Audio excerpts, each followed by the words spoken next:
কি অবস্থা সবার? আশা করি তোমাদের এক্সাম ভালো হয়েছে।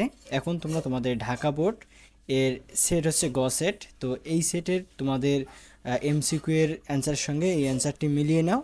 দেখো, প্রথম হচ্ছে 1 নম্বরের ক, এরপর 2-এর হচ্ছে ঘ, এরপর 3-এর হচ্ছে ঘ, 4-এর ঘ, 5-এর খ, এরপর 6-এর হচ্ছে ঘ, 7-এর হচ্ছে গ, এরপর 8-এর হচ্ছে গ, এরপর 9-এর হচ্ছে ক, 10-এর ক, 11-র খ, 12-র গ,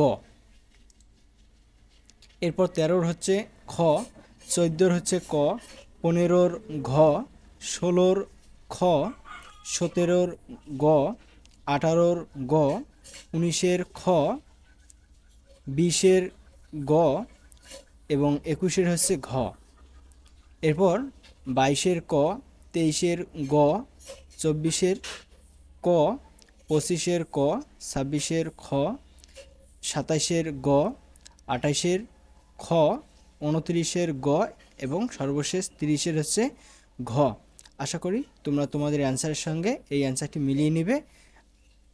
আর এখানে কোনো মিস্টেক থাকলে তোমরা অবশ্যই কমেন্টে জানাবে।